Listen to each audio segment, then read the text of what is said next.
All right, Shalom. Shalom. Be the brothers from Great Millstone Atlanta Church, coming back into the spirit with a quick Godspeed. Before we get started, as always, we want to give all praise, glory, and honor to Yahweh, Ba'Hashem, Yahweh Shai, Ba'Hashem, Rakakadash. Also, double honors to the elders and the apostles of Great Millstone who taught us this truth. And we just want to really quickly go into this interview between Ron Dalton and Rabbi Harry Rosenberg. There was like a little debate that happened a couple days ago, and a couple of things. One of the questions that Ronald Dalton had asked to the Jewish rabbi was, "Have you always known that you were the people?" And he responded back in his question, and he responded back and saying, "Yeah, we have not missed the Passover since the siege of Jerusalem," which basically is not scriptural.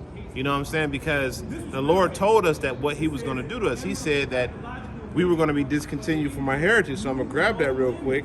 This is the book of Jeremiah. This is the book of Jeremiah 17 and 4. And it reads, "And thou, even thyself, shall be discontinued from thine heritage that I gave thee. And I will cause thee to serve thine enemies in the land which thou knowest not, for you have kindled a fire in mine anger, which shall burn forever."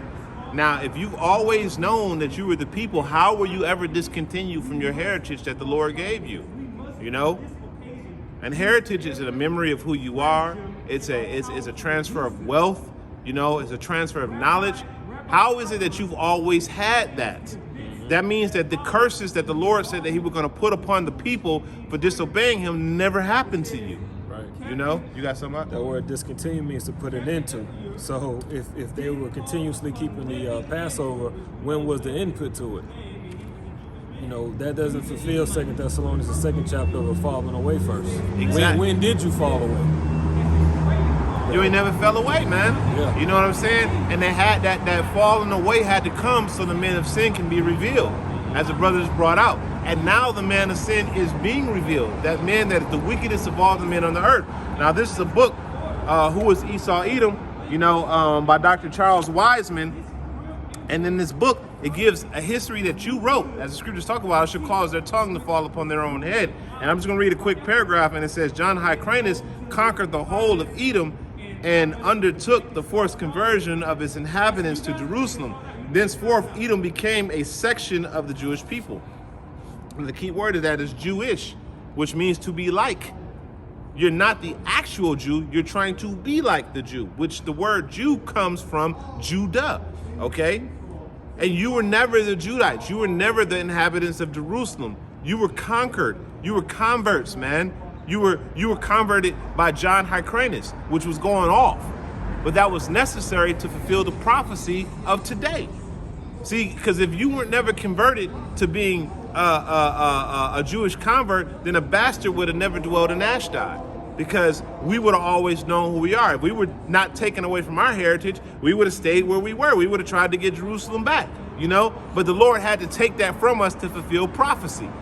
So how is it that you fulfill this? You don't fulfill this, man. You know? You got something? God, this is Deuteronomy 23:2. "A bastard shall not enter into the congregation of the Lord.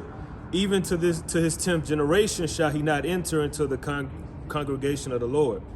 And a bastard dwelling in Ashdod, those Edomites, they can't enter, no matter if they call themselves or even, you know, put on as the Israelites, as the Jews, even though they're the Jewish, you know, they'll never enter into the congregation. They'll never be adopted into our covenants. You see? And I got a quick precept. This is Jeremiah. This is Deuteronomy 4:27, and it says, "And the Lord shall scatter you among the nations, and you shall be left a few in number among the heathen, whither the Lord shall lead you." So when did that happen to y'all? But Jake was taken to chattel slavery. Jake was taken all throughout the Americas. He was taken all throughout Europe. He was taken all throughout the Middle East to be a slave. When did that happen to your people? That never happened to y'all people. But then y'all want to pull up the Holocaust as if that was something major compared to the hundreds of millions of Jakes that had died and murdered, their lands being stolen, their women being raped. You want to compare with the shit that you went through compared to us, get the hell out of here, man. You know what I'm saying? There's nothing to be compared to. Right. Man, 10 million, 15 million, hell, even 100 million y'all could have died. It still wouldn't have been, it would have paled in comparison to the trauma that you all caused. What about the Native Americans, wiping out 98% of them? What about the hundreds of millions of Jakes that died during the transatlantic slave trade? What about the Jakes that you killed? What about systematic abortion here in America to this day? You know, what about redlining? What about gentrification? What about all those things that are done to Jake to this very day? The poisoning of the food supply in the Jake community. That's not being done to y'all.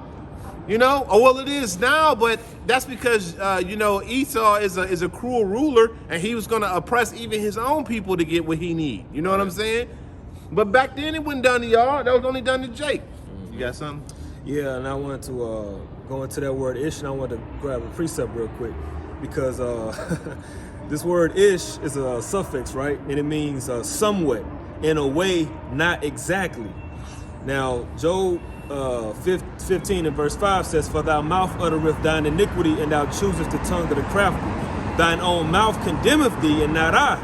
Yea, thy own lips testify against it." So their own lips, they're testifying that they're not exactly the Jews. They're not exactly, they're somewhat.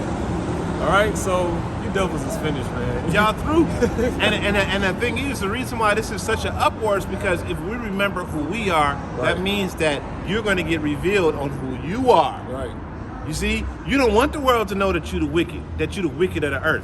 Because if everyone knows that you're the wicked of the earth, then guess what? Now we have someone to point the world's problems to. Yeah. You see, all this shit is not just happening. It's being caused, and you're the cause. So I got one more precept, and then unless you had something else, we can wrap up on this. This is Baruch chapter. This is Baruch chapter 2, verse. I'm gonna start at verse 30, and it says, "For I knew that they would not hear me, because it is a stiff-necked people, but in the land of their captivities," plural. That means it's more than one. That means we're scattered everywhere. "They shall remember themselves, and shall know that I am the Lord their power. For I will give them an heart and ears to hear, and they shall praise me in the land of their captivity and think upon my name." You see, the Lord said that we're going to think upon his name. And who is the only group that's primarily calling out to the name Yahweh Hashem Yahweh Shai? That done put away all them other names. It's the men of great millstone. We're meditating upon our names, and in the land of our captivity, we're proclaiming, we're professing the name of Yahweh Hashem Yahweh Shai. And that's causing a problem because that interrupts your rulership. Yeah, the two witnesses with the testimony. So that's now the problem is brewing now, because for the longest we didn't have that testimony. We weren't the witnesses at the moment. So they were able to proclaim themselves and profess themselves to be the Jew, but the ish, all right, not exactly, somewhat. So now the two witnesses have been resurrected to dry bones, and now we're saying, "No, wait a minute, you're not them. That's us." That's us. Right? So, hey. So with that, you know, we pray this was an edifying, quick lesson, and we're going to give it end it by giving all praise, glory, and honor to Yahweh, Ba'ashem, Yahweh Shai, Ba'ashem, Rakakadash. double honors to our elders and apostles once again. To the next time, we say shalom. Shalom.